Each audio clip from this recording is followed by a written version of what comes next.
dere kan bare starte, men vi må sikkert bruke litt tid på å vente på dette. Men det er sikkert fint. Det er sikkert fint, ja. Streamer dere nå? Huff da. All right, so we have some difficulties here. Do we say that? No. No, I'm not sure. We're Never gonna have admit. to wait a little bit until we start. Oh, Jesus Christ. Ooh. We'll all just have some fun looking at this guy trying to, yeah. All these guys have been struggling for a few days. Now it's his time. I give up trying to fix this, so we'll just have to live All with right, should we just start? Yeah?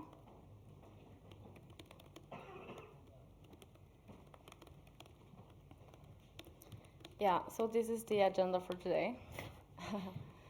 All right, I will start by talking about or say a few words about who we are in TGAC. My name is Marit.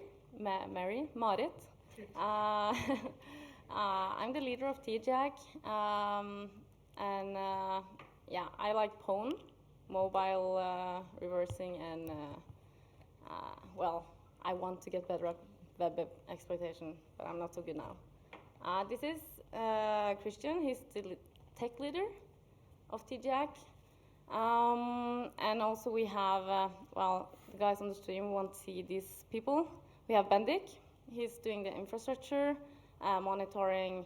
He's the forensics expert.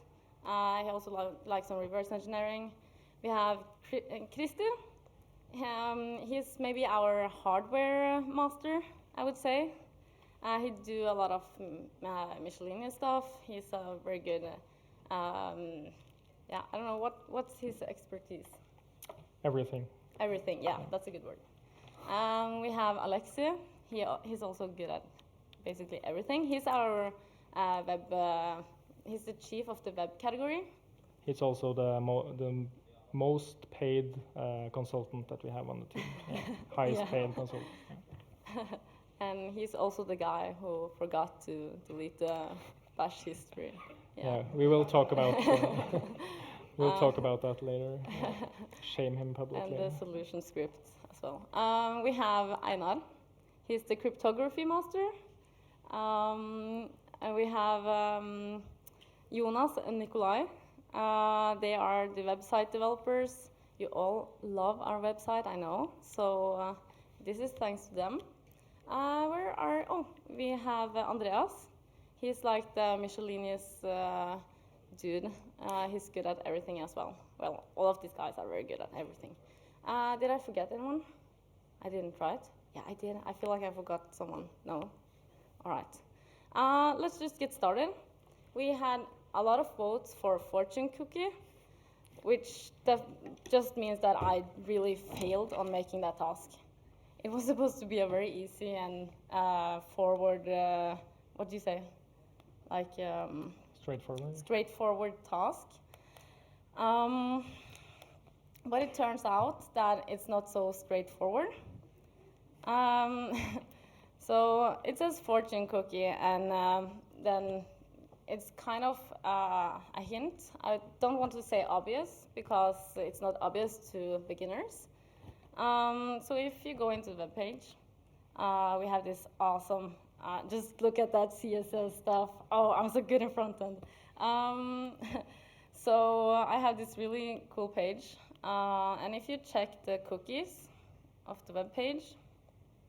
I just wanted to look at the CSS. Oh, yeah. Sorry. How do I view cookies? There are several ways of viewing the cookies. That's one of them. So what we see here is that we have an access token that says divination student. And this is the divination class. So what I would say is that obviously we changed from student to teacher? No, we don't have teachers in the wizardry world. We have professors, right? So yeah, I've used most of my time here. No, not, I'm just kidding, but I've used a lot of time to just explain people that it's not called teacher in the wizardry world, is it? It's called, and they're like, oh, shit. So yeah, sorry for making this a guessing task. This is how you solve this one. Yep. Next one, I think it's Christer.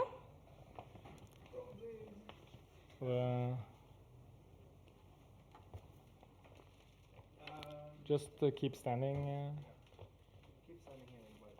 Oh, really? Yeah. Of course. Public. Because Marit is our big boss and great leader. We wouldn't have any TG hack without her. So we must first give the card. Oh, this way, here. Oh. No. What does it even say? This is, should we take a picture of it? It's, I guess it is Rotate. rotation cipher, yeah. And it says good work. And Good work. Oh, thank you. of course, to top it off, we have the flowers. You're so kind. No problem. Ja, fy fan vad Okay. So, so music. Yeah. Would you like to use your own computer, or I think I deleted MATLAB because I didn't want to. Okay. I can kind of take up the write-up. Yeah. Okay. Sure.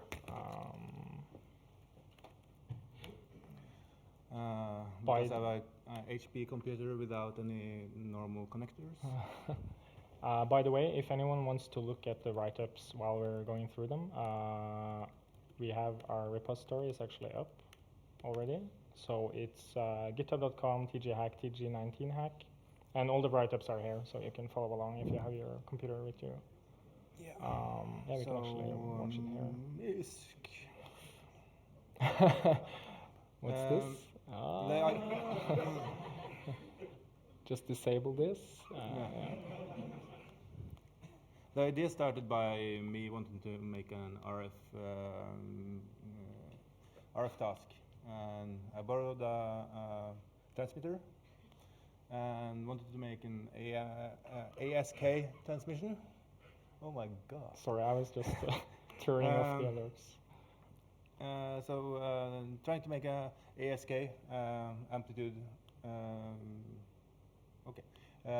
Amplitude shift key, and I stumbled upon the carport openers.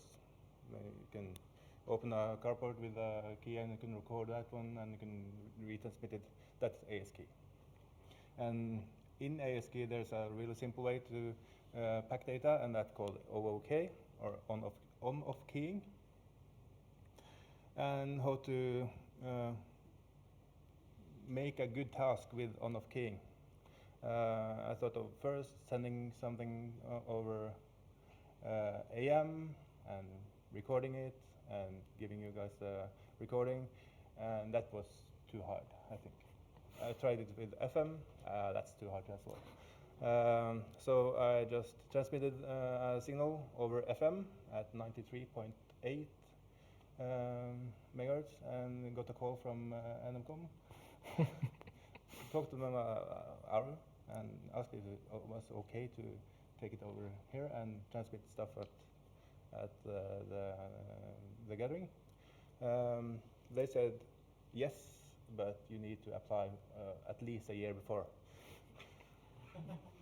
So next year, yeah, cool. So yeah, in that go up. Sorry. We can open the audio file in some audio visual tool like Audacity and watch the waveform.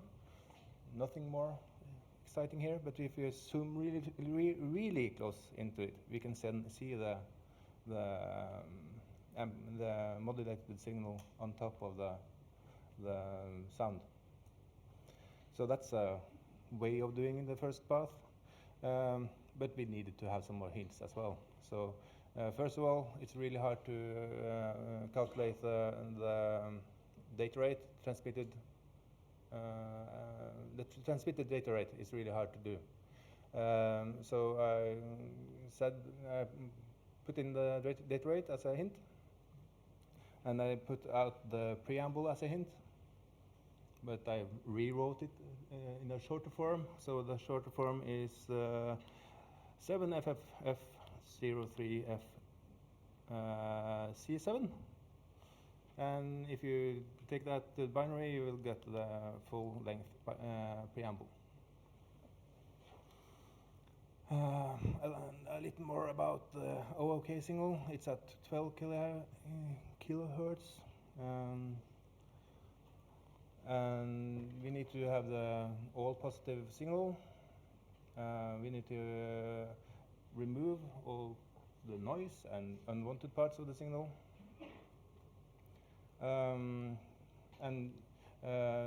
Because the signal is repeating, we need to know where to start and when to stop.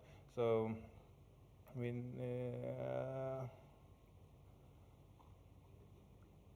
took the mean and the lookup table. And then we don't downsample it, of course. Of course. We need to know. We need to downsample to the original sample rate at 3 kilohertz, or else we won't get any data. And based on our experience and expertise, we can guess that the data is ASCII,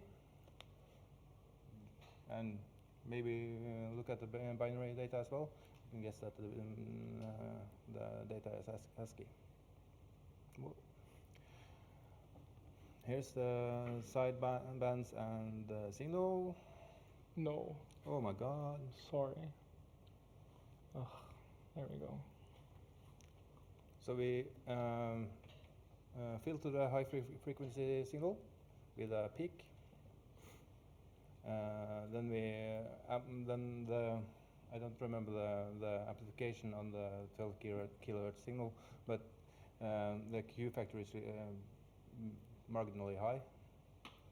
So we have a better amplification around the center frequency we know already. So yeah, that's the first path. The peak, the absolute value, low pass filter out the unwanted signal, and the mean. And here we go. We need some more data. Yeah. Now we have decided the bits. We can first of all have a. I need my computer. Sorry.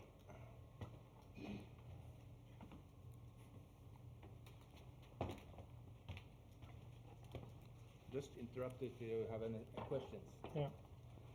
So how many of you have used MATLAB before? Wow, that's too many people. How many have used Simulink before? Not that many. No. Simulink is kind of hard. Yeah, because we have a delayed signal. Delayed signal.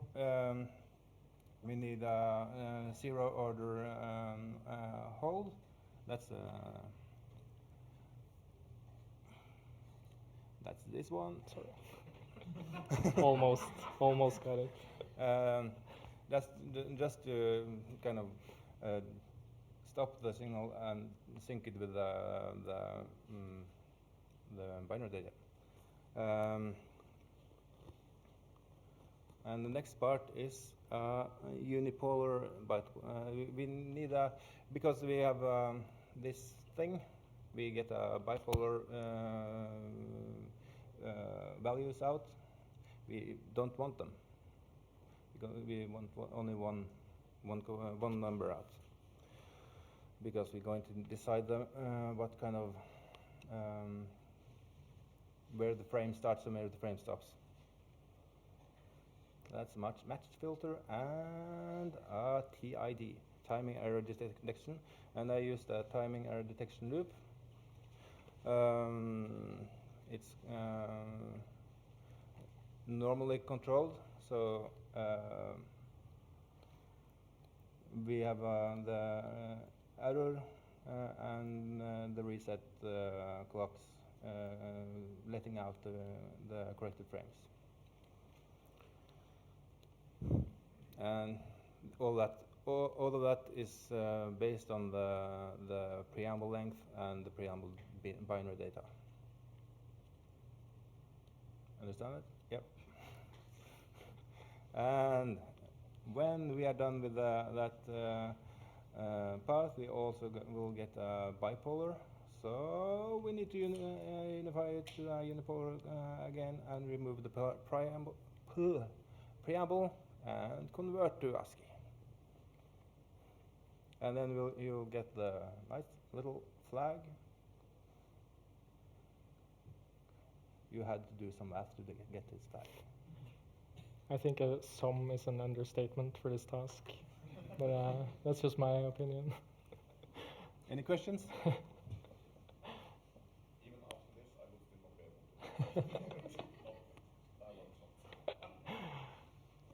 able to. I know that one person has solved it. What did you do? Basically very similar to that. I actually was starting to write it on my own. Then I found probably the book you based your design on, Yep. which had a demodulator, which was almost complete to use. The preamble is chosen based on that book. Yeah. Yeah, and used that one in the end, and that gave the output. Yep. Cool. Any more questions? The stream can't hear you, or them. Them. You have to repeat the question or the. Okay. Yeah, it was a long answer, but he basically did the same as Christer did for solving this task. You found a book that the design was based on, yeah, Yep. and went from there. All right. Yep. Next up is, I can't even remember anymore.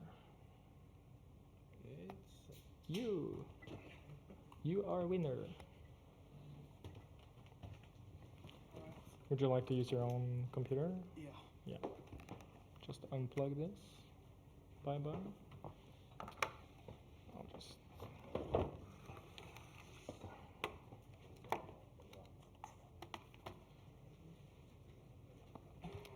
Hi.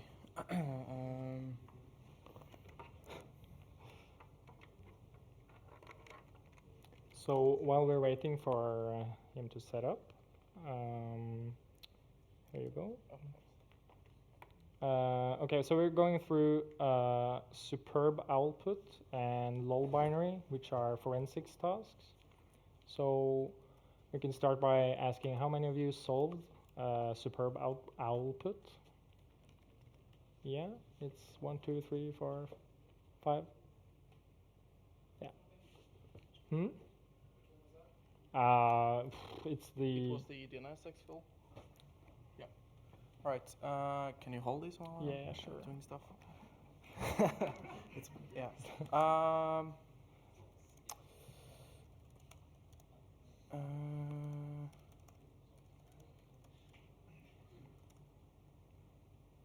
I'm tired already in my hands. So no, All right. So we're starting out with this pcap file, superb output. So we open this quickly in Wireshark.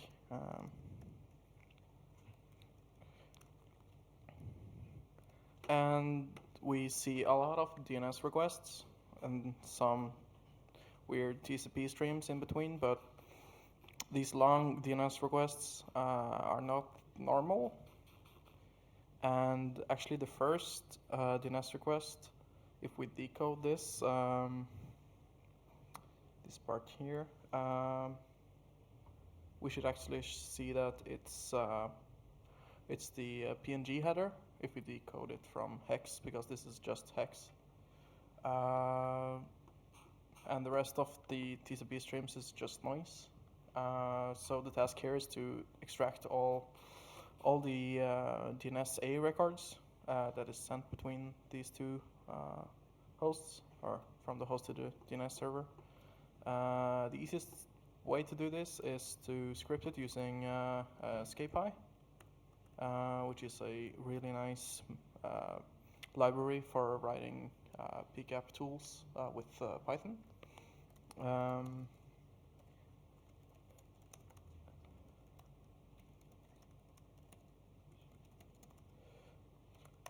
So this is all you have to write to actually be able to get all the data from the DNS requests. We say that we open the PCAP file, and for every packet we check if the destination port is 53 and if DV is in the DNS queue name. And if it is, we take the value from the DNS request and split it on a dot, because we only want the first part. And then we append it to a variable, and then we write it out.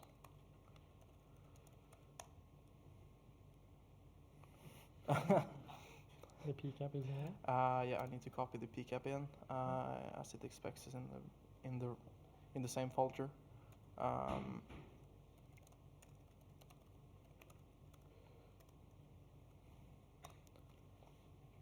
So now Escape is doing its magic, and we should have a output file any moment now. It's not the fastest, but it's pretty good still. But if anyone wants to rewrite this in Rust, I'm very pleased. It's finished, and we have our out file, which is it's a JPEG, sorry. It was a JPEG header, not a PNG header that you could see in the first DNS request. If we display this, all we see is this box of salt.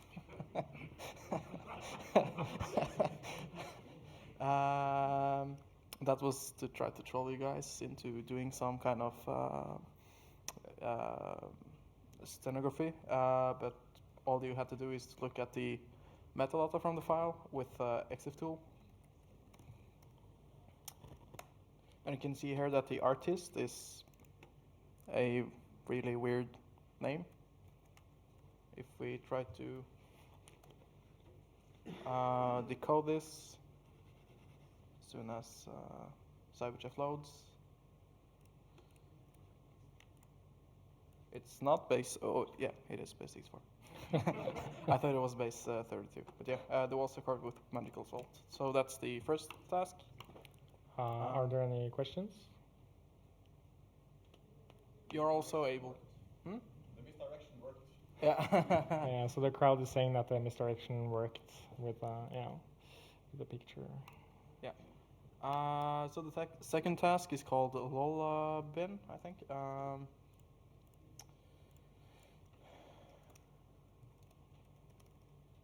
And we start also with a PCAP, just called lol.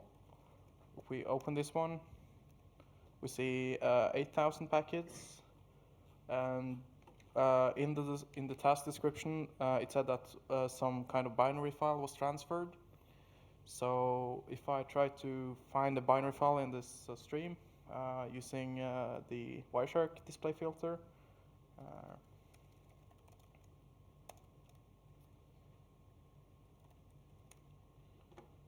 we see that we have a match on cannot, which is a part of the DOS file header. We can follow the TCP stream and see that this is a MC file, so this is actually a Windows binary. And we can also see a base 64 here with TV, which is actually also a binary, but we can try to extract this one first. So we're saving this just as lol.ac, for example. I think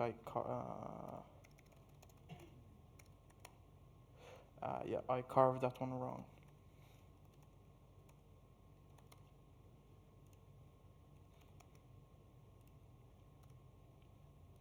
So we need to show us raw and then save as to carve it, and we can call it lol.exe and overwrite it.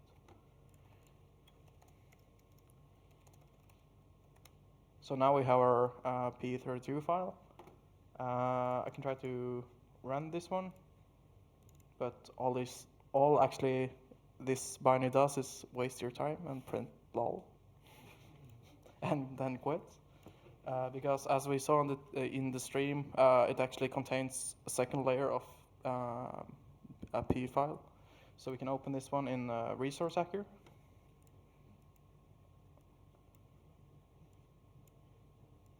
We can see that actually we have RCD data with the base64 content,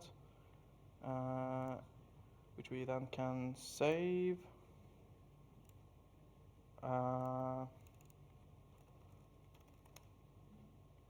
As another file. I don't think this.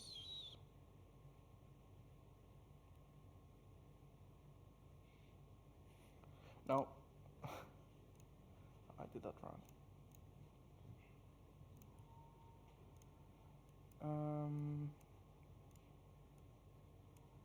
Damn it. Right click and then save binary source is the right way. You can call it all. And then just put it into CyberChef to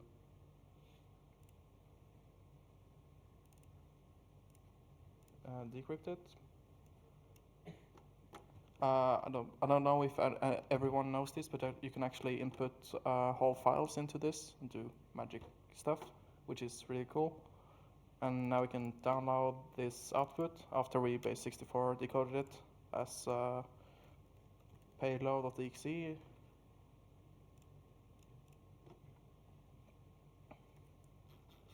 Drop it into our same folder as we worked on here. Now we have the actual challenge file. And Windows don't want us to run this one, but we run it anyway. It actually tries to do a HTTP request to Google with a weird user agent, but the strings in this binary for doing the HTTP request is actually masked with a encrypt function. To speed us up, I already have analyzed this. Oh, I actually skipped a step. Because the payload file that we actually got is still tampered with. If you try to input this into some kind of decompiler, it will scream at you because it expects some other resources. So we can open this one in a hex editor and see that we have the UPX keyword here. UPX is a universal packer for compressing binaries, but malware authors use it to obfuscate their binaries as well. Here I actually have modified this binary a bit as well to try to make it harder to decrypt. You can't actually just run UPX decode on it because it will say that it has been tampered with.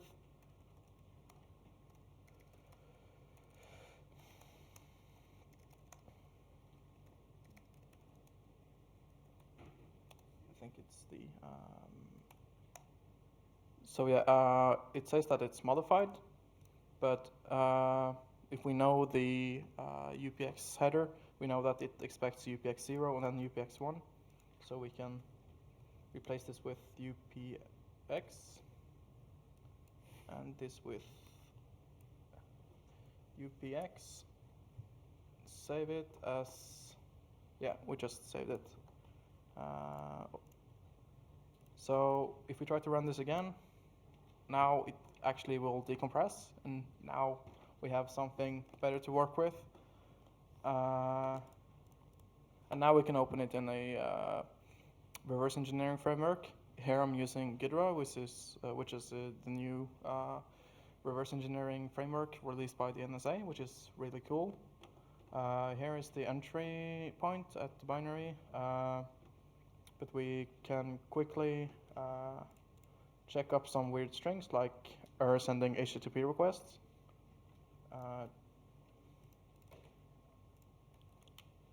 Find references, go to that part in the code and decompile it. We see here some weird strings which are called in, which is input into the same function. So if we look into this function, all this does is actually XOR the input with the length of the input itself. So this is actually the decryption part of the binary. So if you go back a step,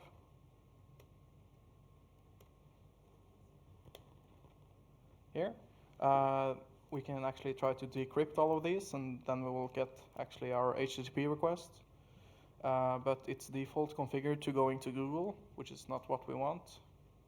But if we look at the strings, so this is actually Google.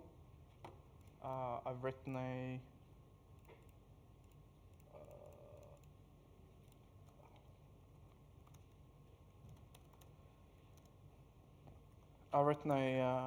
script here to show you guys how to create a short decryptor for this one. So if we take the this weird string and decrypt it with the length of itself, or XOR it with the length of itself, we got Google. But if we go back into the binary on this one and look into other variables in this path, we can actually see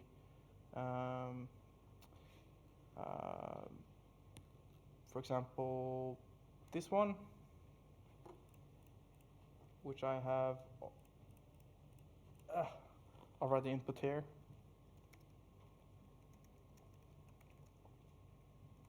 Which is the user agent. You can also see the whole HTTP request if you run the file and payload and capture with Wireshark.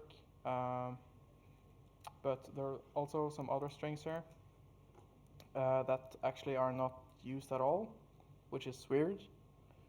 I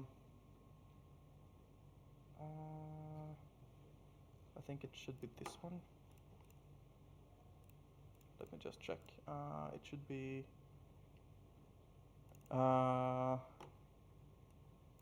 this, which is, yep. We can see this one. This is not actually used anywhere. It's just set, and Gidro doesn't display it in the decompile function. So this is weird, but if we try to decrypt it, that's the wrong. We get not c2.tghack.no. And another string that's not used is this one, get flag. So if we now try to make a HTTP request to not c2.tghack.no/get flag, we actually get the flag. So I've written a solve.py which actually does this and decrypt the flag, because we get the flag encoded as all with the same function as the rest of the binary.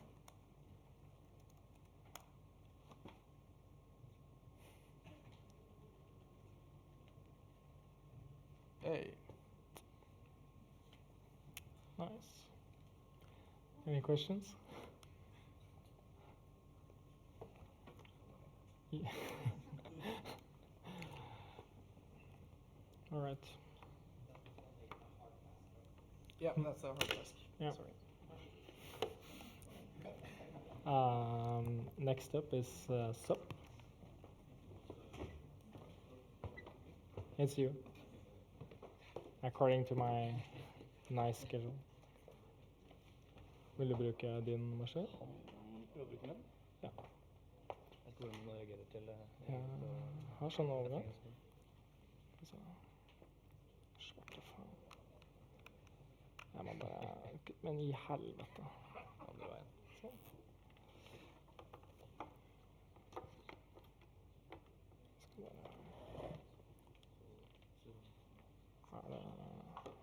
ikke strømmen.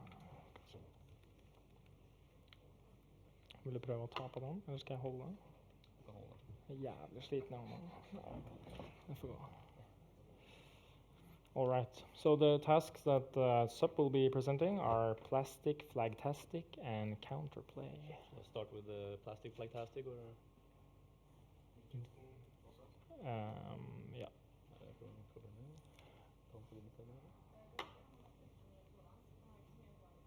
Prøv.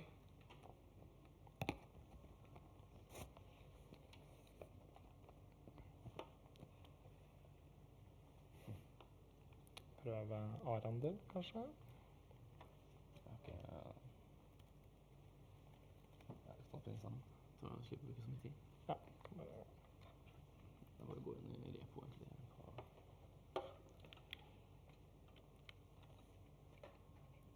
Hopefully this works. Hva sier C-steg gå sånn, Ja. Skal vi begynne med flagg? Ja.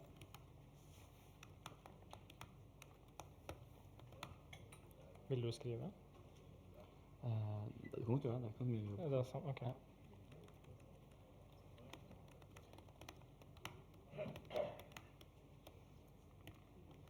All right. Yeah. So this is the plastic flagtastic task, which is a forensics task, and we can see in the challenge description that you should use some RGB stego on it. Yeah, and it also hints to like this image has something to do with the task. All right, so if we go to, you can just use file on it, and we see that it's a pretty large image, so there is a lot of data we can store in an image like that. So like the first thing you can probably do is to try to look up a few steganography tools for PNG images.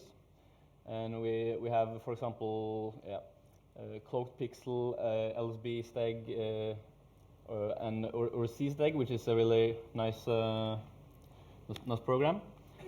You can try to just run C-steg on it, and as you can see, it won't find that much hidden information.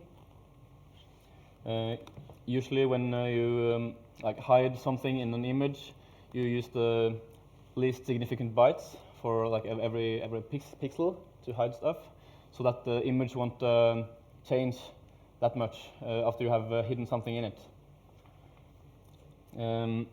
But if you like, there's no man page for the C-steg probably with the help. We can see that there is a flag here that is called all. Try all known methods.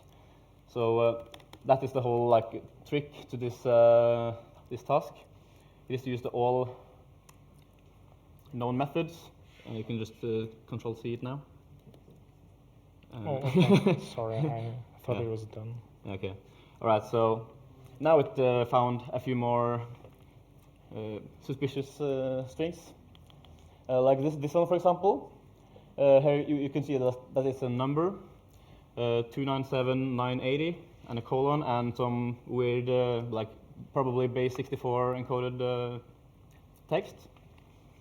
You can probably just try to base 64 decode it to see what it is.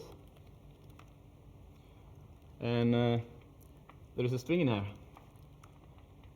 Yeah, I just learned about this new term called stereolithography. Pretty cool concept. And the hint here is like this has something to do with 3D printing. You can can you scroll up to the string again? Yeah. So when you're using C-steg, you can there's a function to extract the data. What I did was just copy the string here. You can just copy this B1 RGB. Yeah. Nice. Yeah, you can do it without this length first. So just Like yep, this? like this.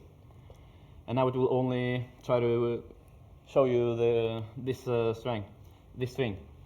And what is special about this this hidden data is that it only uses the prime number of pixel, I think, to hide the data.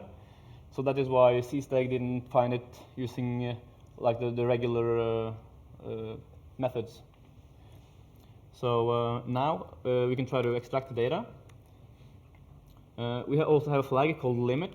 So if you just crank up the limit to like 100,000 or something, yeah, nice. And Should I run this? yeah, you can try to first pipe it into. We can. You can probably add this this stuff as well if you want a little bit faster. Yeah. So we like remove the number and colon and remove the quotes and new line.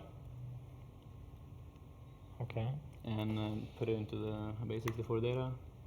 This will take some time.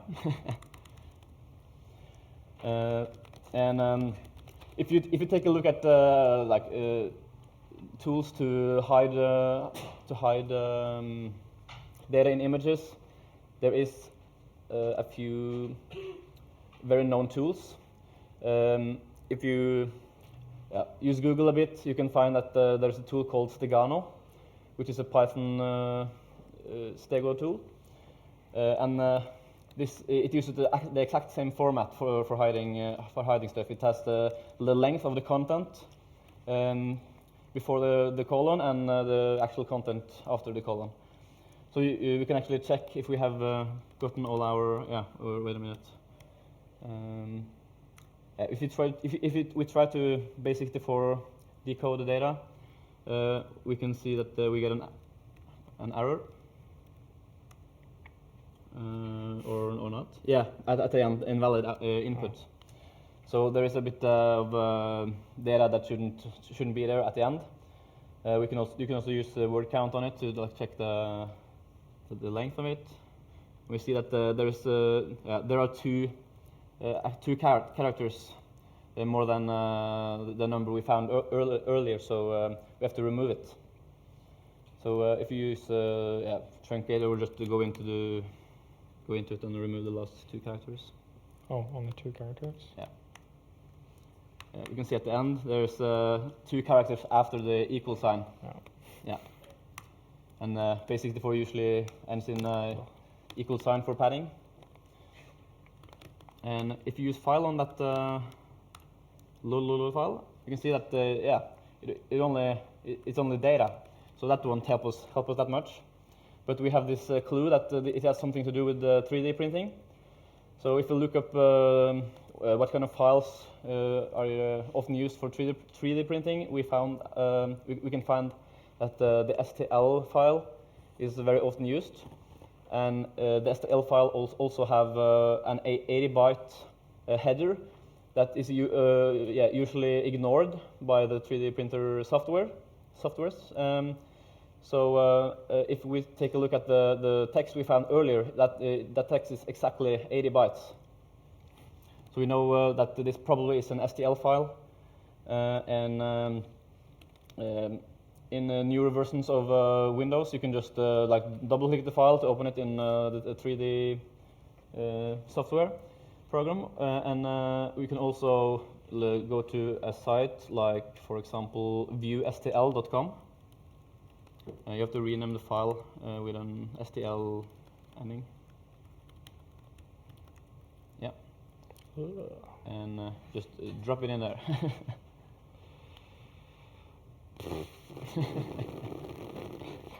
Where is it? There we go. And if you rotate it a bit, What? Oh my god. you can see, oh, there's the flag. I can't turn it like sideways. You can go a bit more down. Oh my god, sorry. Yeah, no problem. More down and use the orientation. Over there?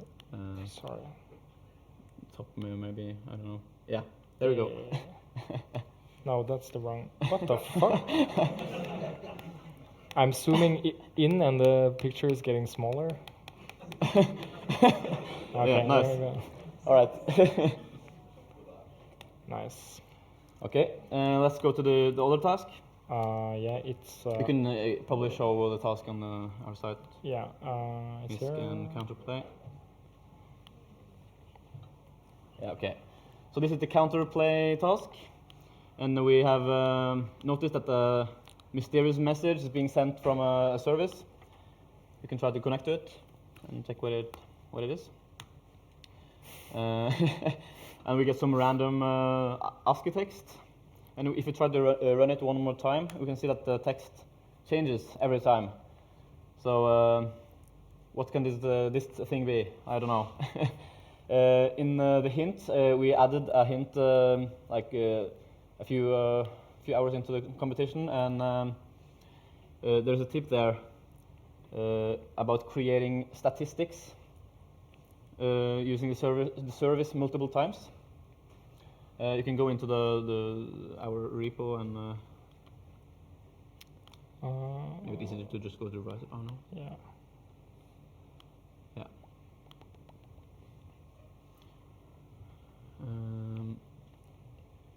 Yeah, nice. So we can create a statistic script. I created a small script here that just maps the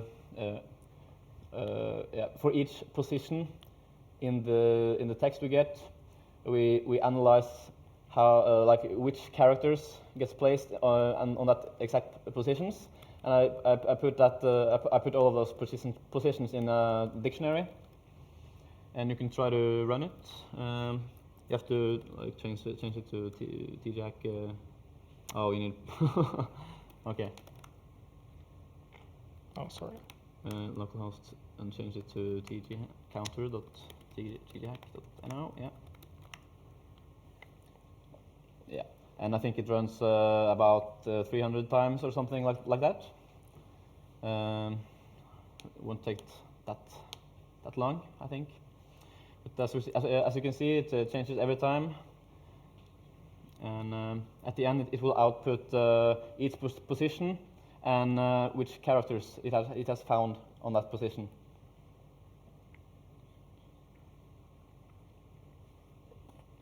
So this is why we have so much load on the... Yeah, exactly. All right. Let's see. There we go. Yeah, it's done. And you can zoom out. If you try to scroll up a bit, you can see that there are a few positions, but just keep scrolling. Oh, a few positions have a lot of few characters than all the other positions. So there is something fishy about these positions in the message. And you can also see that these particular type of characters have something in common. Yeah, the task name counter is actually used in the typography world. The counter is actually the area that is enclosed inside of a character, and as you can see, all of these characters have holes in it, and all of the other characters does not. So that is the clue here. But you don't have to know this because you can just. I know another dude who just solved it by just for example print space where all of the other characters are being placed, and for example a hashtag where the smaller amount of characters are getting placed. So we will get the flag out in a text file instead, though. But if you manage to actually find this counter or typography way, you can look for tools online that actually can convert a text file to a GIF and then reveal all the holes in the file.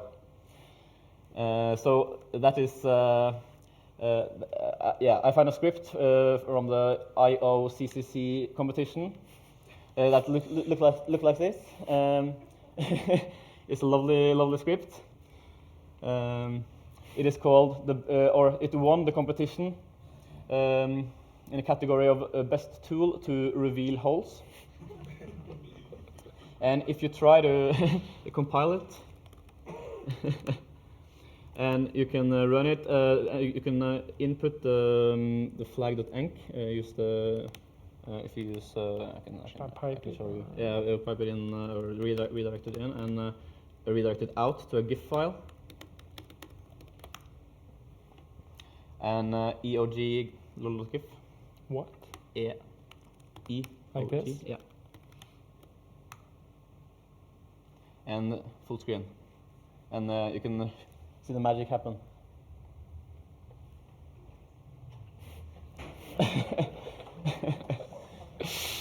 And it's like to reveal the holes.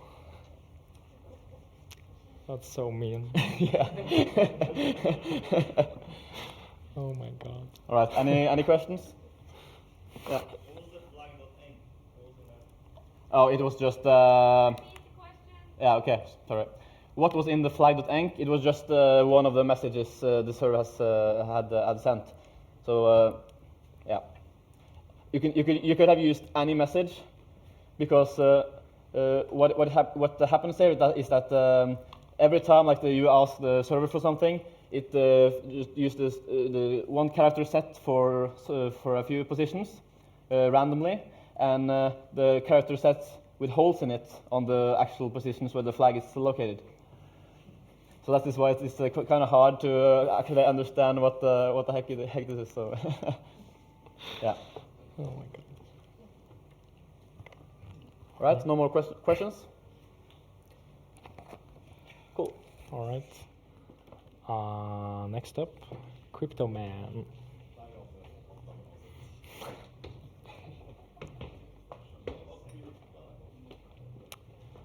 Vil du også prøve å ta den på? Det er litt lettere.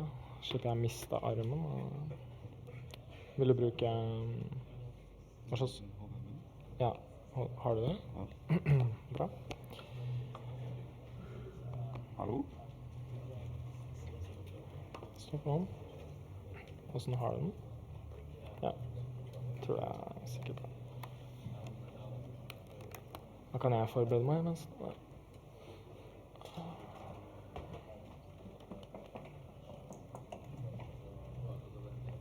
Does it work?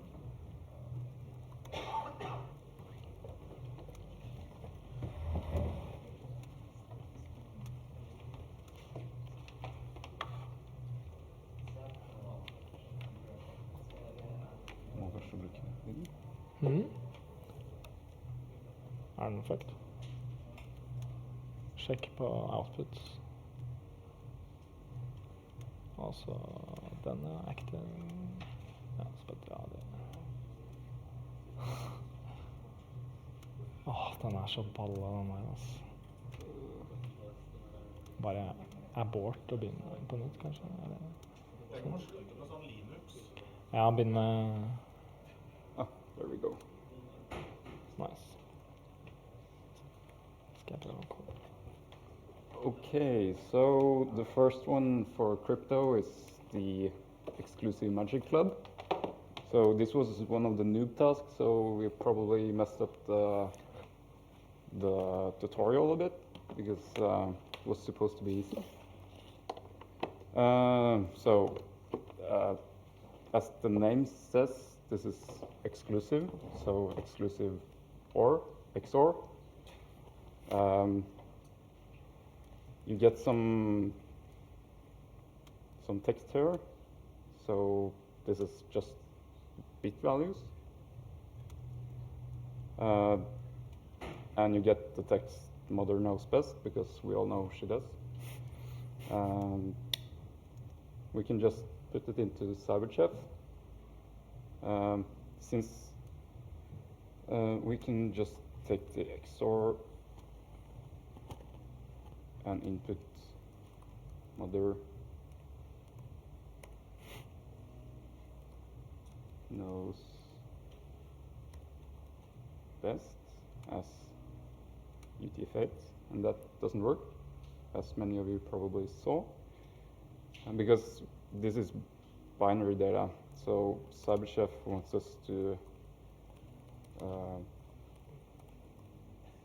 add this one first. Then we get the flag. Simple as that. Any questions for this task?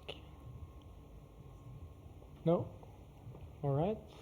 So moving on to the next one, the Chamber of Secrets.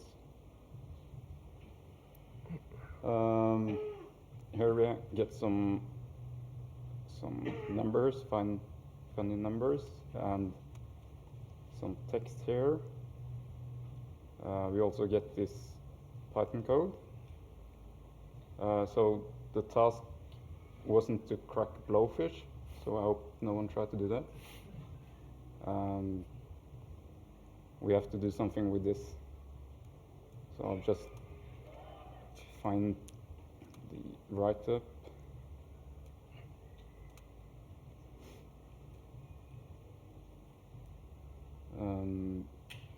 So we see here it's written public. This is a public key. So we get all these numbers. So the main issue with this task was to find out what kind of crypto scheme this was supposed to be. You see here that H looks a bit weird. It's because it's elliptic curve. So we have the x coordinate, y coordinate, and the c coordinate, which is 1 because we only have used x and y. And whenever it's elliptic curve, I like to use Sage Math. So we just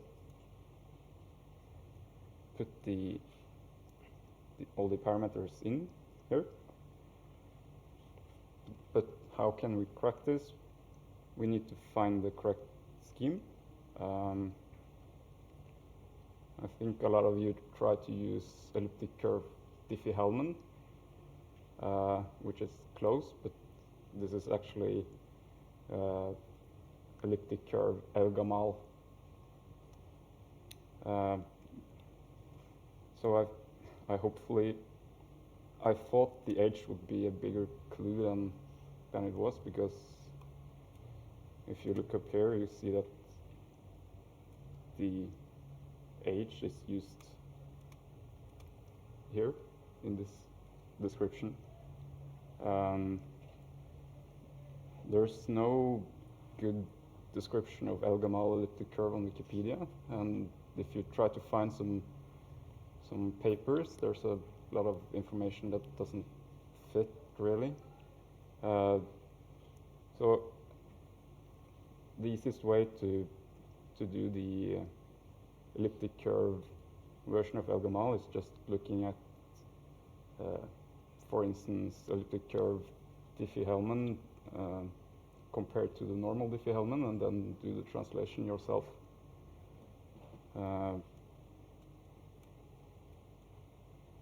So looking more on the write-up here, these numbers we're given they're not that big. So if we try to compute the discrete logarithm, you can actually do that. So we have to take G, which is the generator point on the curve, and compute the discrete log with H. Then you get this shared secret. So this is the random number. Then you can see here on the description, you just have to choose the right parameters and then go to the decryption, which is described here.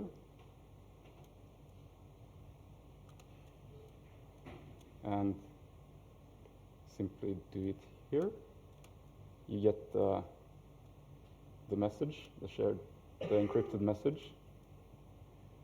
When you're doing elliptic curve cryptography, you're usually just using the x coordinate of the secret point, And here, if you just input the x coordinate as the secret, create the SHA-256, input that as the key, and decrypt the text, the encrypted text we were given, we get the flag here. The data you see here is garbage from the padding on the encryption. So there's no need to remove it in our decryption function because we get the whole flag anyway. Any questions? Everything crystal clear?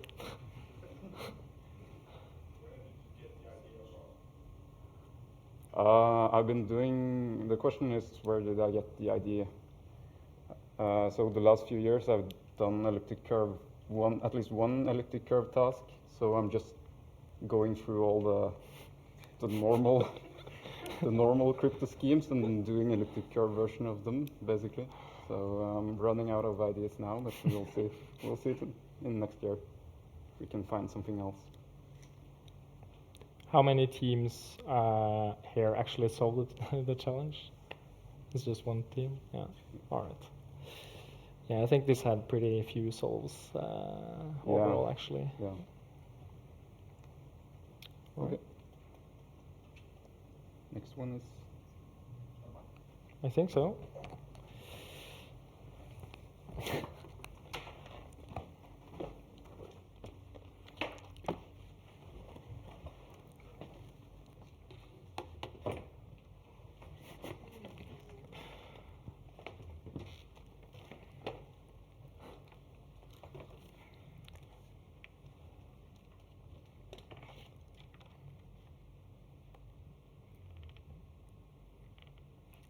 So, how much did you prepare for this, Alexia? I've looked at my tasks. Yeah, okay.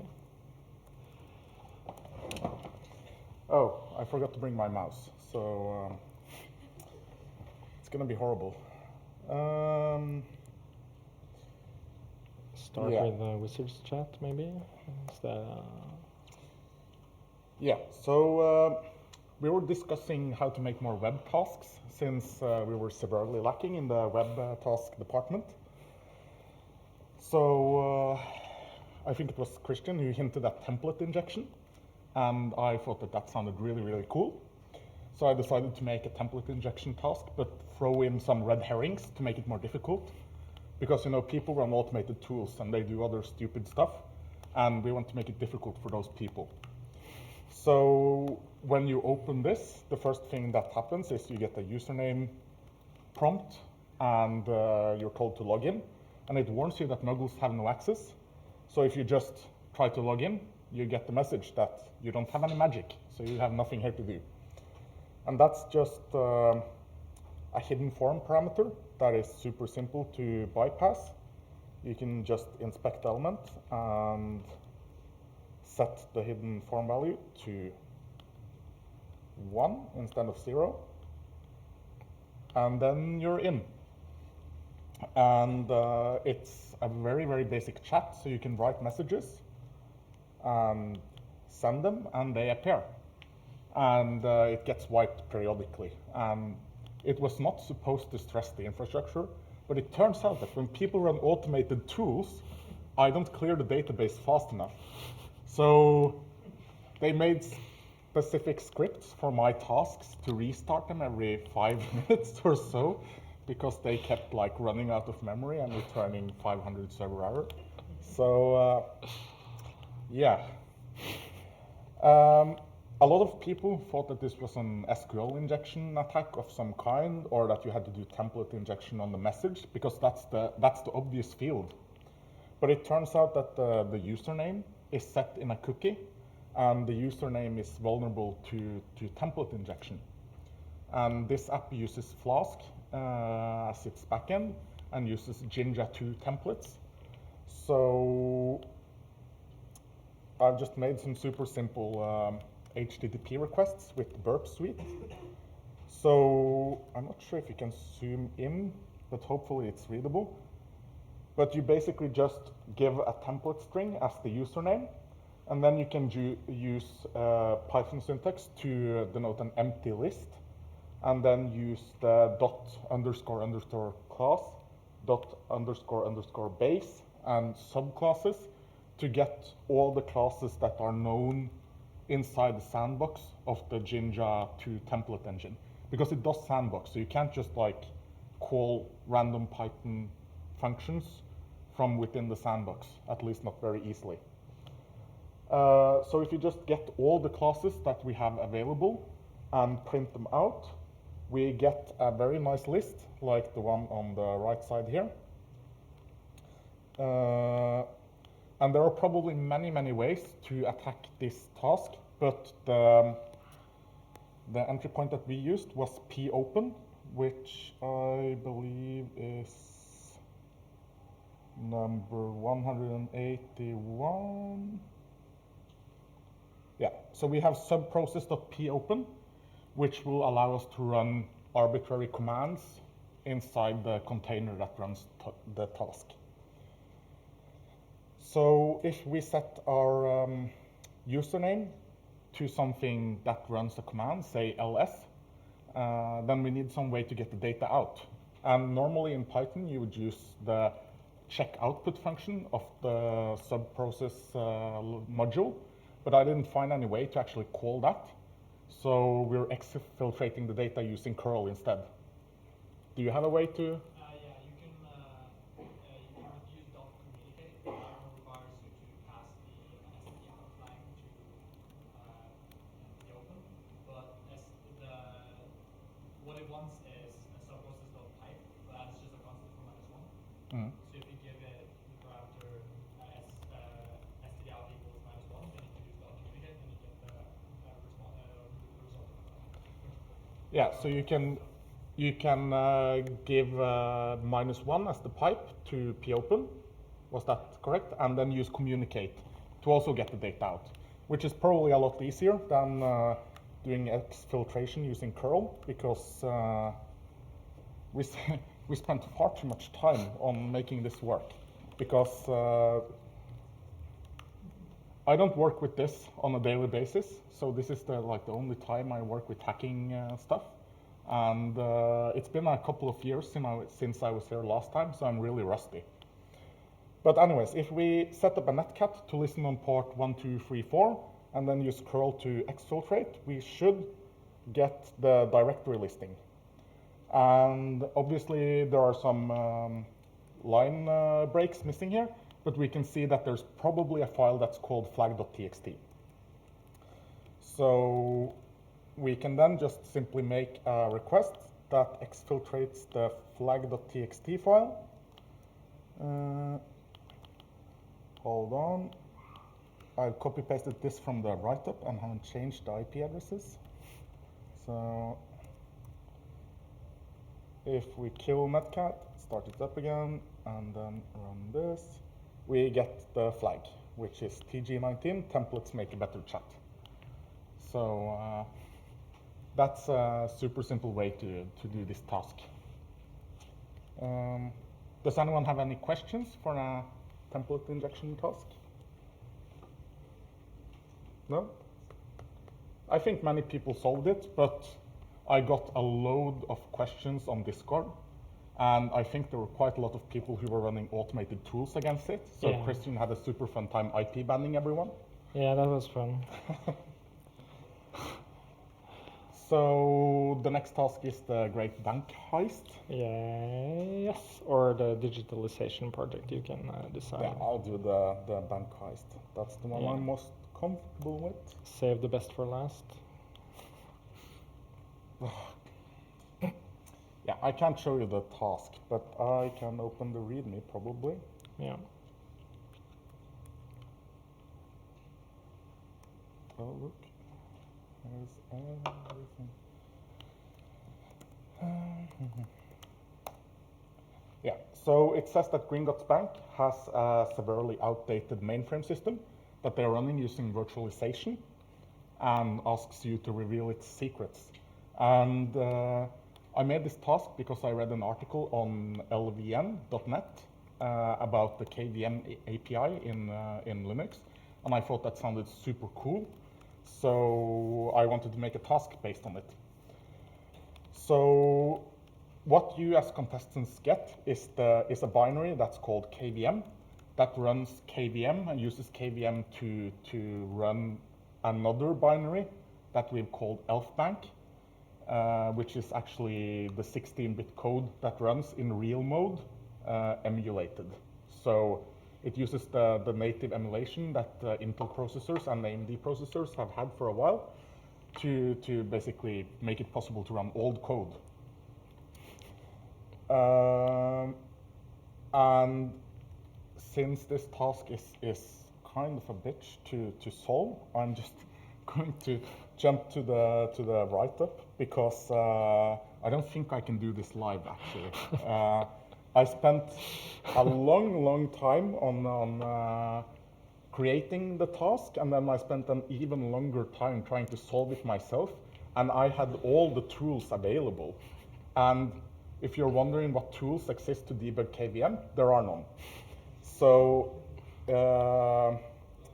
it's a shitty task, but the people who managed to do it, they probably felt really good about themselves. So if we load the KVM binary into Radara 2, we can see that there are some interesting functions.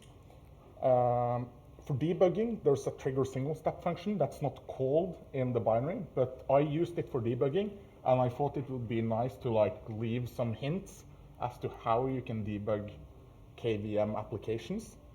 And the same with the print registers function, print regs. That also, it just prints the registers. So if you trigger single step mode, you can print the registers for every instruction that gets executed on the virtual processor. And that's how I solved the task myself. In addition, there's a function called setup secure data, and that's the function that actually loads the flag into the memory and puts it in a memory location that's accessible from the virtual machine. So if we look at the setup secure data function, it basically reads the flag.txt from the current directory, and then it will mmap, read it into a memory mapped area, and then it will use KVM IOCTLs to load that into the address space of the virtual machine. And basically, once you decode all of this and figure out what values the structs to the IOCTL get set to, you find out that it's loaded at physical address 0xEE000, and it loads an entire page into memory because I don't think you can map anything less than a page, or, well, you probably can, but I was lazy. And this means that we have to do two things. First, we have to manage to take over the program counter of the virtual machine. And then we have to create shellcode that will give us the flag that's loaded into memory. So if you look at the elfbank file, the reason that you're given the elfbank file is to make this easy to debug, because the KVM binary does not load anything from the elfbank file. I use a makefile that builds the elfbank and then just carves it out and puts it into a header file that gets compiled in with the KVM binary. So the copy of the elfbank code is also within the KVM binary.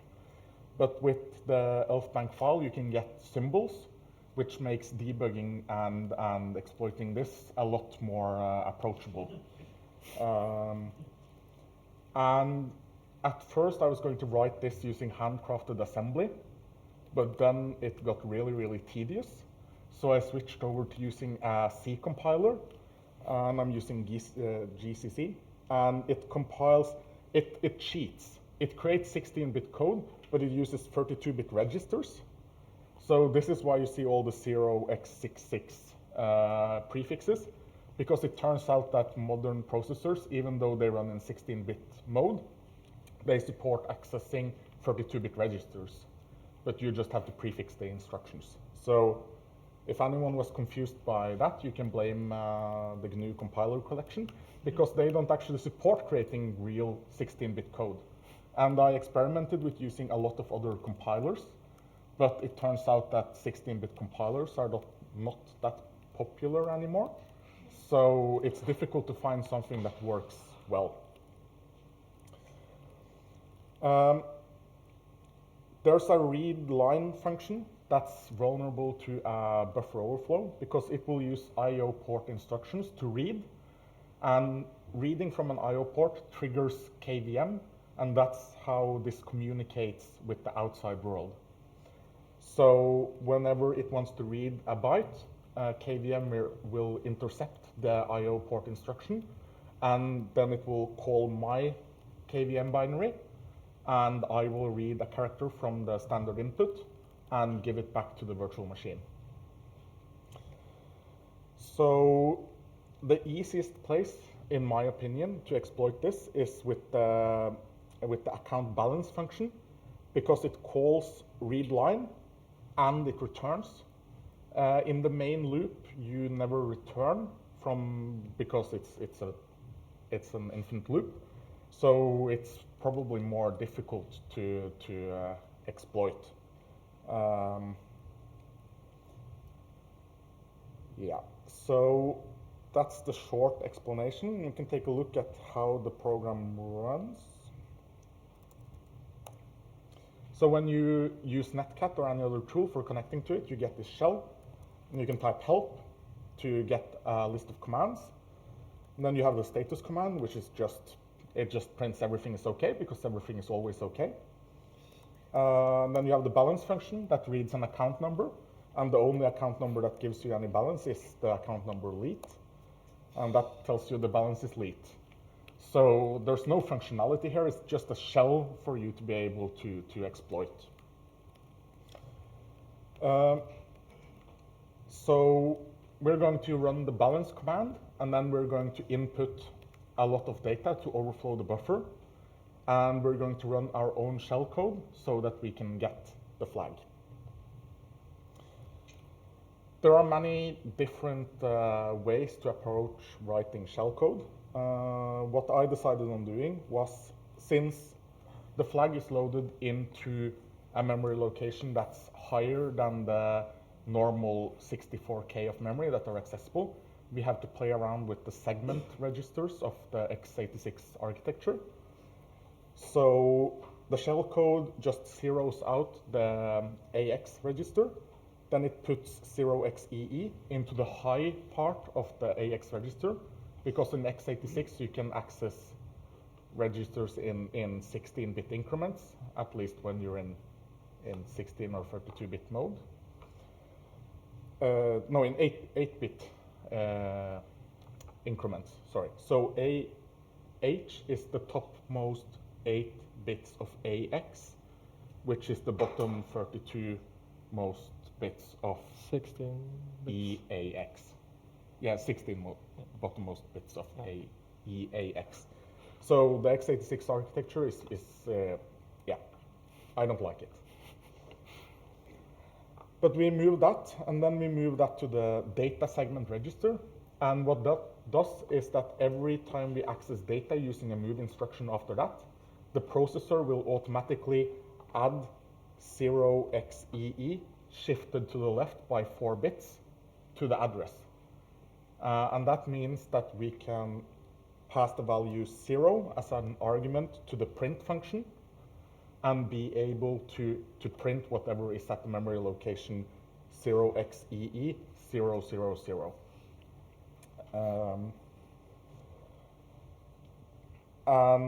Then finally, we push the address of the print function and do a jump to that address.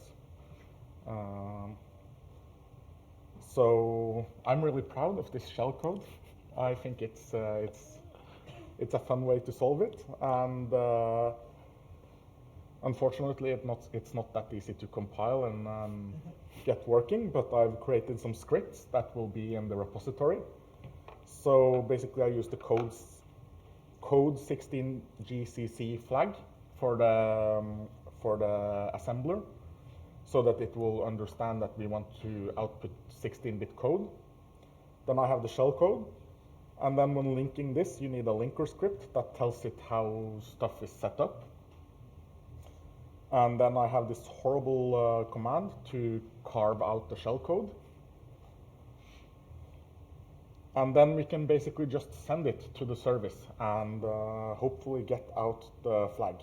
The most difficult part of this, in my opinion, is finding the return address, which is why I did it by trial and error. So I just found out whereabouts it was, where my shellcode was going to be loaded into memory, and then just incremented by 1 until it worked. And that's a lot easier. Another approach would be to look at the stack frames of the functions that are called up to this point.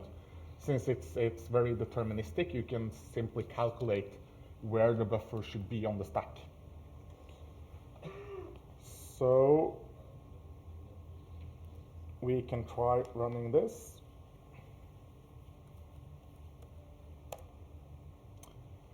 Yes, and we get some output, and then we get our flag. And then the entire bank application crashes, but that's okay. It's, I've also created a manager process that spins up a new virtual, no wait, this is Docker, isn't it? That's a good question. Yeah, we don't know, but it works. It works. It doesn't die, unlike some of my other tasks. Yeah. So does anyone have any questions for a bank heist? How many teams managed to solve it? Just one team. Oh, one team or 2 teams? That's one team. Yeah. Nice. I'm really proud of the task. Yeah. We didn't know how to debug it though, so we just ran it with the KVM debugging stuff by setting a lot of commands at breakpoints in GDB. So it was the most ghetto setup possible. Yeah, so the team that solved it didn't manage to debug it either, so they just set a lot of breakpoints in GDB in the KVM stuff and somehow managed to solve it anyway. And I know at least one other team was very close to solving it, but I think they had some problems with their shellcode or return addresses. Or you can use a tool from R2 called Rassel2 to assemble your shellcode. Oh, apparently there's a tool called Rassel2 from the R2 distribution of stuff that can assemble the shellcode for me. Yeah. There's also an assembler on the web. Yeah, there are online assemblers, obviously, but That's a bit too easy. yeah. Yeah. Who trusts online applications? Yeah. Yeah. Shall we move on to the next task? Yeah, our favorite task. Right? Yeah. I actually spent a lot of time, or maybe not a lot of time, but I solved this task because he was too lazy to create a write-up, and he just shamelessly based the write-up on my solution.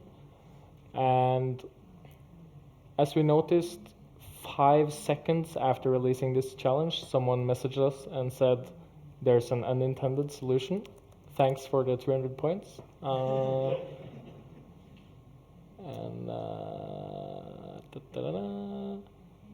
you want me to send you the socket command? Sure. I'll send it to you. Or is it in the... Because the... We have... After this, there are 4 more tasks. But maybe we should skip some of them. Or do we have time? Half an hour, okay. So type faster. No, just kidding. Turns out I didn't have socket in this machine, which explains why I couldn't run it. I couldn't find the command. So when you connect to this, it spins up a new virtual machine using my home-crafted manager for Firecracker, which is a really cool like micro VM from Amazon. Unfortunately, it turns out I had some bugs in that as well. So they ended up restarting my task every 15 minutes or something, because it was creating zombie processes.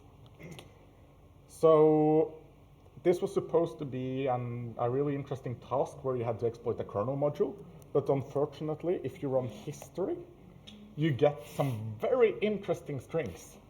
And also, in temp, there's a suspicious lol file. I think there's one in slash as well. No. No, okay. Sorry. So basically, this task amounted to running temp lol, and then suddenly you're root. So yeah, I've learned from my mistakes, and I've been thoroughly roasted by the rest of the team. However, the point of this task was to look at a kernel module that was called pwn module, which is interesting. The virtual machine that runs this doesn't have a lot of tools, so you end up having to copy paste a lot of data or using like base 64 because you don't have a compiler, you don't have Python, you don't have nothing. It's very bare bones. It's Alpine Linux. So you can run base 64 on the pwnmodule.ko, copy paste it into your machine, use Radar 2 to look at it, and see that it has a function that's called myIOCTL that takes in some arguments and compares them to the values 1942 and 1992. And then it calls prepare creds and moves some zeros into the struct and calls commit creds. So it basically, wants you to call an IOCTL on some kind of device, and if the values that are passed as arguments to the IOCTL match, your process gets to be root, or gets the UID 0 anyways.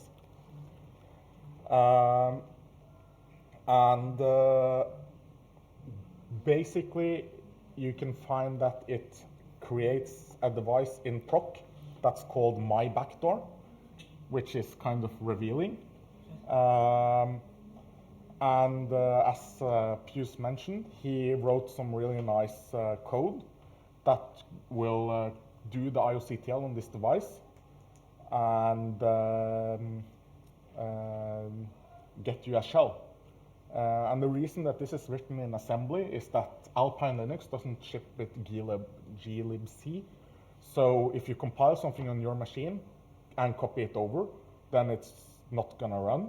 And if you compile something statically on your machine, it's gonna be like 100 kilobytes or more of code, and copy pasting that is going to be a horrible, horrible experience. So part of the task was finding clever ways to do things. Was supposed to be finding clever ways to do things, and part was supposed to be to reverse engineer a very simple kernel module. I don't know if there's anything else to say. No, not really. I don't think so. No. Does anyone have any questions? Yeah? Did anyone solve it the correct way? The question was, did anyone solve it the correct way? I think you guys in the back were pretty close to solving it correctly. Sort of. Yeah, okay. So they were sort of on the right track, and then they discovered the lol binary. Yeah? Isn't using Pius code the correct way? Yeah. So technically using Pius's code was the correct way. Yeah.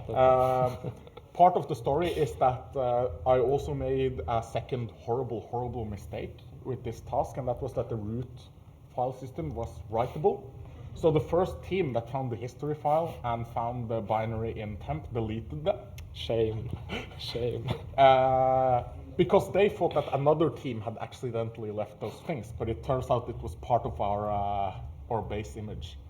So very soon after that, we reverted the task to its original variant, and then made the root file system read-only, so that it would be equally hard for all the teams. Yeah. So, yeah, we thought that was the most fair way to do this. And hopefully next year we'll have tasks without any extra solutions lying around. Next year, your quality assurance will be Yeah. Yeah, so we're putting in extra quality assurance on my tasks for next year. Yeah. Yeah. All right. Who's next? It's me. Oh, shall I just sit? Yeah, you're not allowed to go anywhere. I need my moral support. Can I have the Do you want the instrument? table? Yeah. Oh. Or you can type if you want to. Solve all the exploitation tasks. Do you see, we've solved the problem with keyboard layouts by everyone bringing their own computer. Yeah. We had some issues in the past. Made 2 crazy tasks this year. This was actually solved by Open to All, an offsite team. And I got a little scared when one of the guys messaged me and he was saying like, can I have the code for baby's first JavaScript exploitation? And I was like, how do you know about this task? Because the offsite teams aren't supposed to see the task names for the crazy tasks. But apparently they had been trawling around the GraphQL API and they found one of the tasks. So I sent it to them, and 3 seconds later they sent me back a solution, which was console log read flag.txt.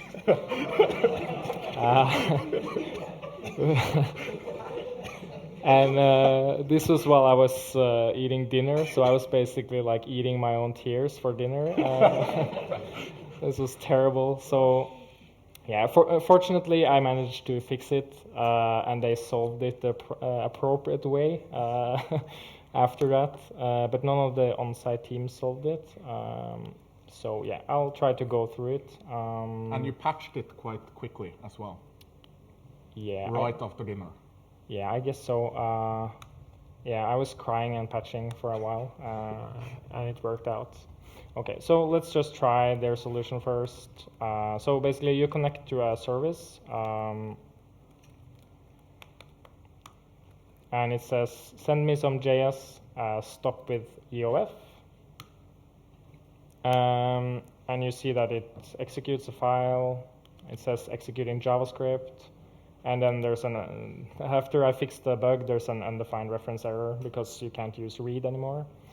So this task, if you download the task.tar b0 or whatever it's called, hang on, where is here we go. If you download the file, you'll end up with a bunch of patches. So I'm going to take a look at them now. So there's also here we go. So you're given a build script, which is, this basically builds V8, which is the JavaScript engine for Chrome, or used in Chrome and Node.js.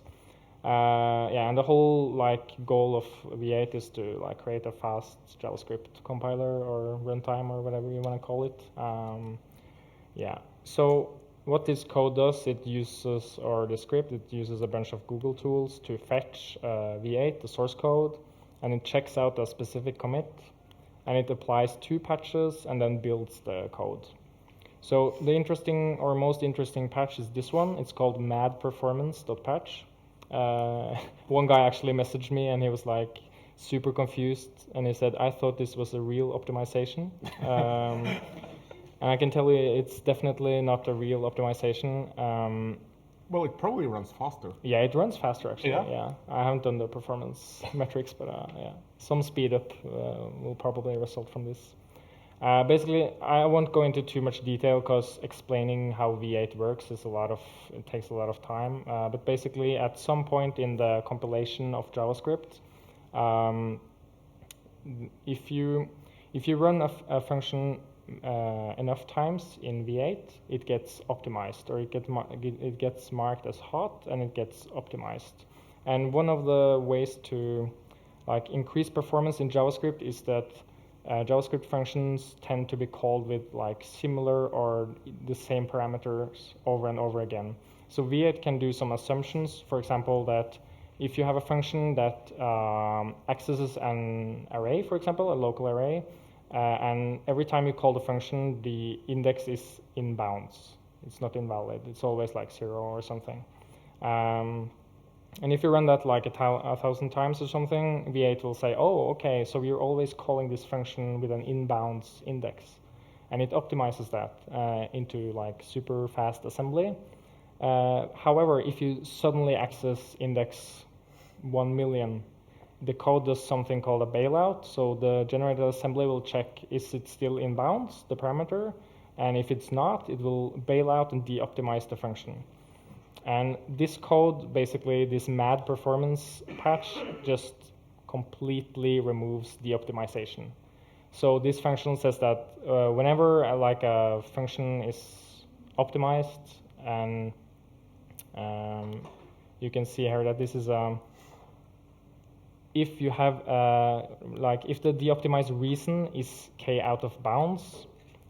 And you can also say it just removes this code completely, and you can also see that this is marked as a critical safety check. So this is a super critical safety check that is just patched out. So what this means is that whenever we optimize the JavaScript function to access an array in bounds, for example, and we suddenly access out of bounds, it won't get de-optimized, and we will access this JavaScript array out of bounds. Any questions so far? No. Yeah, one question. So we should just iterate over the same like position or same array multiple times. Like how many would you expect? Like 1,000,000, I guess. Okay, so the question was how many times do we like loop over this array? And the question is, I have no idea.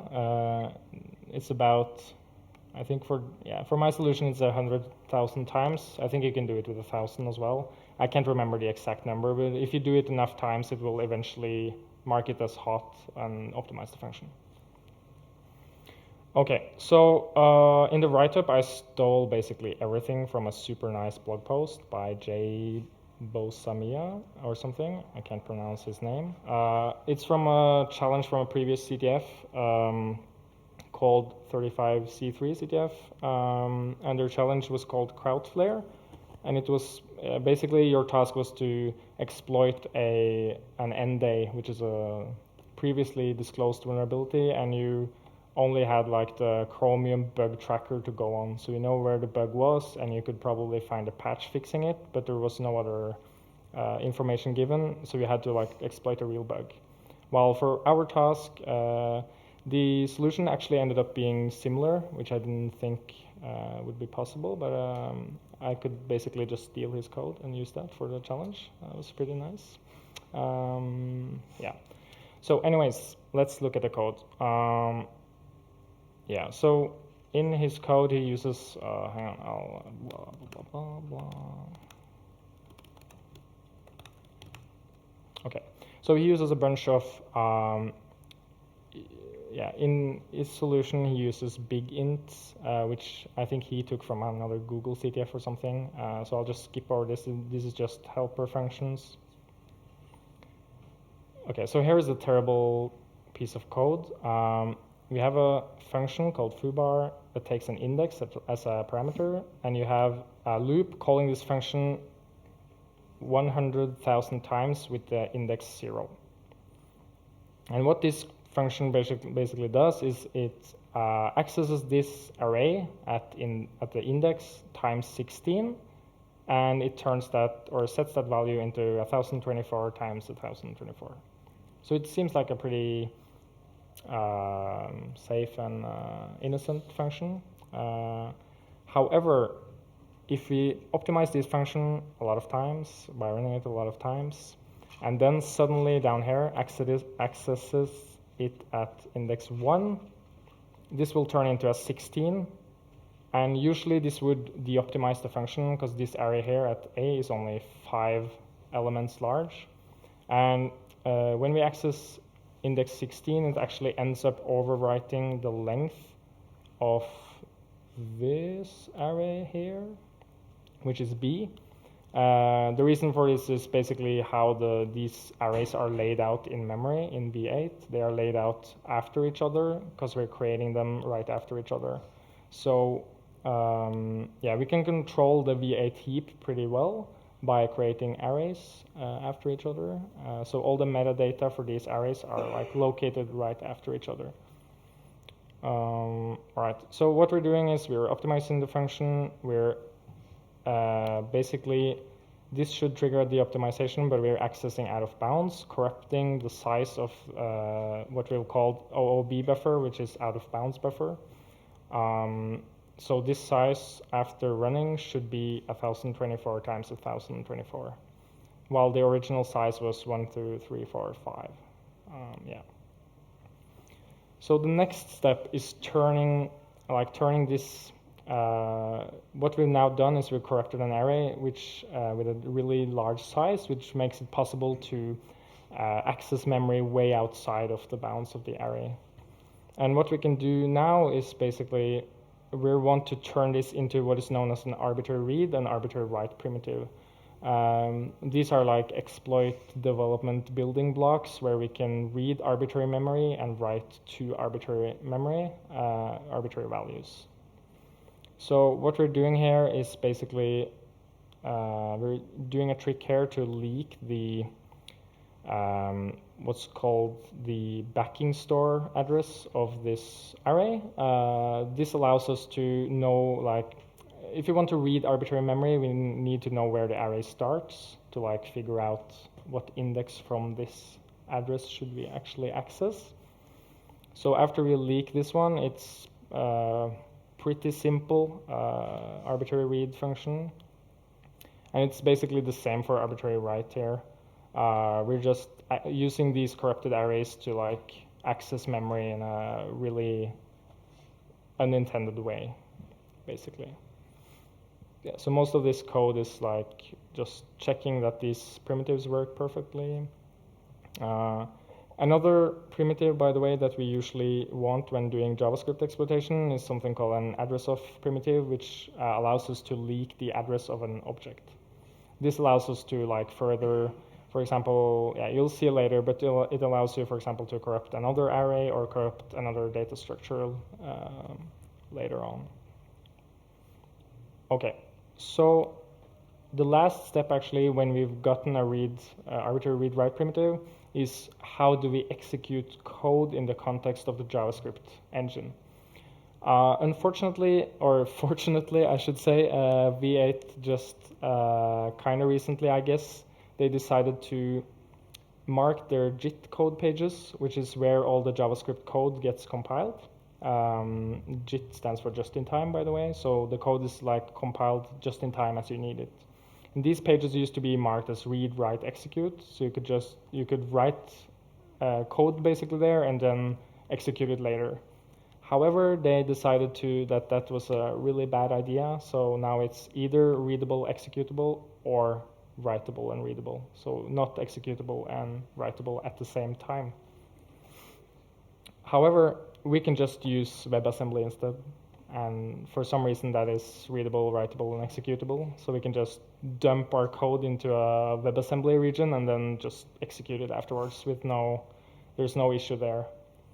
So basically this terrible code is just it's an array of like, I don't know, WebAssembly opcodes or something, and we create a new WebAssembly instance, and we get the address of the function object, and we get the function object itself, and this f-adder is the address of this function object. So this is a JavaScript like internal representation of a function. And I have some comments here. You can look in the write-up if you're interested. This is how like the JS function inherits from a bunch of other JavaScript objects. So you have like the super object, whatever, and then you have the heap object, a JS receiver, a JS object, and then the JS function. And there's a bunch of offsets here that I've taken from the headers. And basically what we're doing, we're reading something called the shared info of our function object. And by the way, this -1 is because all JavaScript or V8 object pointers are tagged with a 1-bit like the least significant bit is set to 1 if it's an object. So we just have to turn this into a real memory address and then read the shared info. And from this shared info, there's something else called a function data, which we read. And then from there, it was, for some reason, the read-write executable region was located like a known offset from that I found using GDB. So when you have this read-writable executable region, you have the address of that, and you have the ability to write code into that section. You can write shellcode there, and you can trigger it and basically run shellcode by just at the bottom here, running the WebAssembly function, which we replaced with our own shellcode instead. And we can run the script, and it spews out a lot of output, and we have a shell, and we can cat the flag. Yeah, so easy peasy JavaScript exploitation. That was pretty fast. I'm sorry about that, but we had like limited time. So any questions about this task? Okay, no questions. Seems like people need to digest. Yeah, probably. I'm thinking since we have a couple of minutes, I don't have time to solve any of the hard tasks, but a lot of people wanted to see magical glyphs, so I can do that quickly. If how many solved that, by the way, magical glyphs? Okay. All right, I'll go through it really quickly. Can I use your GitHub profile as an example? Sure. Nice. Okay. I So, have 2 GitHub profiles. okay, is this one okay? Yeah, sure. It's too late anyways. Okay, so if we look at the magical glyphs. I don't think the other one has the glyph, actually. It has a picture. Oh, okay. All right. So this was the task. It was a bunch of like pretty pictures, and people were Googling for all sort of like crazy symbols. But this turns out to be GitHub identicons, which are the automatically generated profile pictures. So the whole clue for this task is basically once you figure that out, you have to find some sort of tool that can generate these pictures. So what I did was I found a Rust program, called Identicon, and I used that one. And just to make sure that the pictures are actually generated correctly, because I know a lot of people use some online tools and it didn't work. What we can do is we can curl, not that one. So for example, if we curl Alexis user 95102, yeah, we can get the ID of his user, and we can echo that one, cargo run lol png. Yeah, so this is the picture generated. If you take a look at GitHub's how they like generate the profile pictures, they use your ID, the GitHub ID, which is a number, and they throw this through the Identicon algorithm or whatever. And you can see that this matches his profile picture perfectly. And once you've figured out a way to like generate arbitrary pictures using this algorithm, one way of solving it is just like generating all possible letters, for example. So if we do ord, we know that the flag starts with TG19. So if you look at this picture, for example, it looks like a Y. I think this is the first. Where is it? Yeah, this is the first letter, right?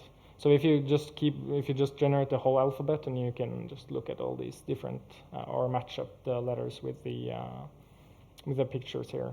And you can do it kind of fast because you know that most like E is a common letter and underscores are common as well. So you'll find a lot of common letters here. Yeah, and the flag is, all these beautiful pictures make me happy. Okay, any questions? Yeah?